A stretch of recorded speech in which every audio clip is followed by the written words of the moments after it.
E chegamos no dia 24 do nosso advento de Natal, baseados neste livro, As Boas Novas de Grande Alegria, de John Piper. E hoje eu vou ler com vocês 1 João, capítulo 3, versos 7 e 8, que diz assim: Filhinhos, não vos deixeis enganar por ninguém.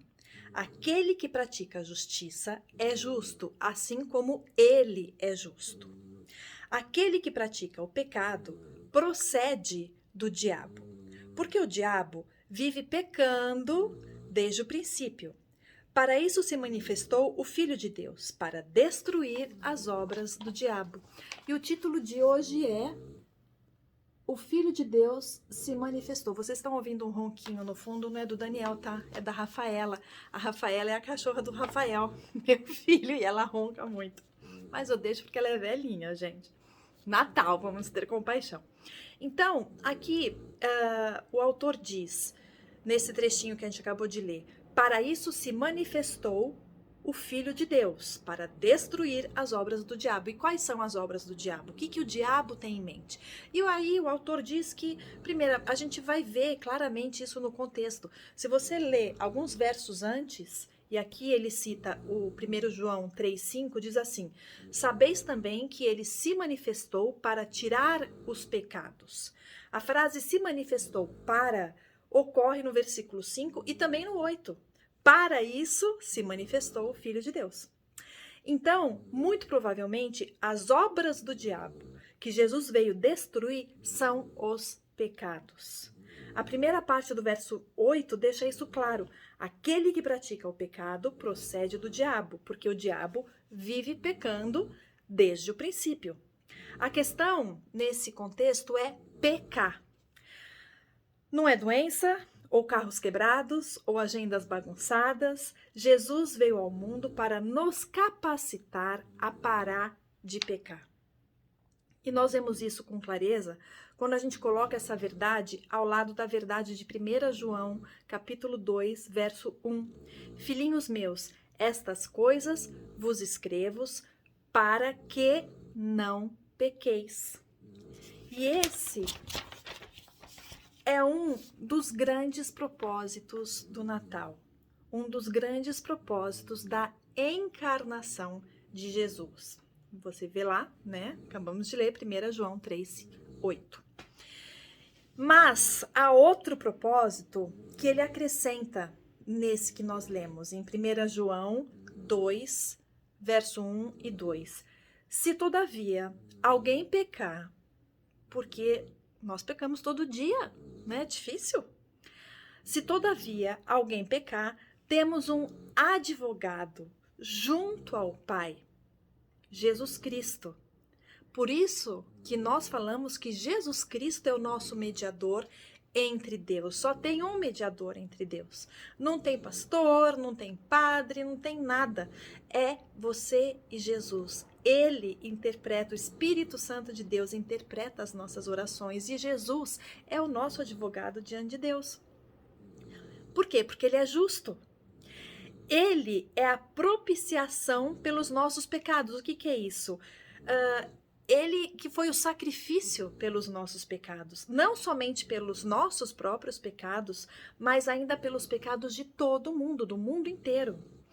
Então, veja que isso significa. Significa que Jesus, ele apareceu no mundo por duas razões. Ele veio para que pudéssemos não continuar pecando, ou seja, ele veio para destruir as obras do diabo, e veio para que houvesse uma propiciação pelos nossos pecados, ou seja, uma justificação pelos nossos pecados.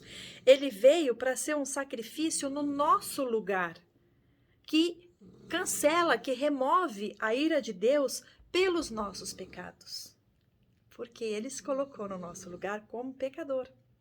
O resultado desse segundo propósito não é a anulação do primeiro. Então, ele veio para justificar os nossos pecados, mas isso não significa que nós não precisamos parar de tentar pecar, parar de pecar. Perdão não é dado a fim de permitir o pecado. Nós falamos alguns dias atrás, a cruz, ela não te dá bandeira livre para você pecar. O alvo da morte de Cristo por nossos pecados não é que relaxemos na nossa batalha contra o pecado. Em vez disso, o resultado desses dois propósitos do Natal é que o pagamento feito uma única vez por todos os nossos pecados se torna a liberdade e o poder que nos capacita a lutar contra o pecado e não como legalistas, não merecedores da nossa salvação. Eu vou ser salva porque eu sou santa e eu não peco e eu sou maravilhosa. Não, é pela graça. Então, isso é muito lindo. Nós não merecemos a nossa salvação. Ela veio pela graça de Deus, veio de graça. E a gente também não luta contra o pecado porque nós temos medo de perder a salvação. Mas a gente luta contra o pecado porque nós somos capacitados pelo sangue de Jesus a deixar de pecar ou a lutar contra o pecado, tentar isso. E quando a gente cai, nós temos um advogado junto ao Pai que nos justifica. Falou, a Mariana pecou de novo, é verdade. Porém, o meu sangue justificou já esse pecado. E isso é muito importante porque a gente se lança na batalha contra o pecado com confiança e alegria que nós temos na fé em Jesus. A gente luta contra o pecado. Não, eu vou pecar porque eu já fui justificada. A Bíblia diz que quem age dessa maneira vive pecando, como nós vimos no primeiro versículo que a gente leu, provém do diabo. Então, o sangue de Jesus, que te purificou dos seus pecados, ele não te dá legalidade para pecar.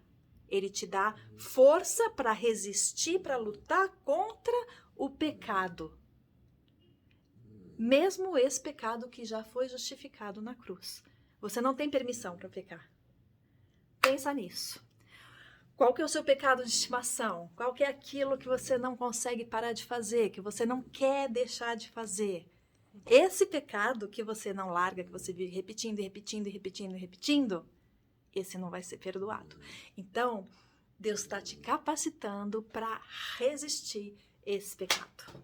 Pensa nisso. O que você tem que mudar na sua vida? O que você tem que deixar de fazer que não agrada a Deus? Eu vou pensar nisso.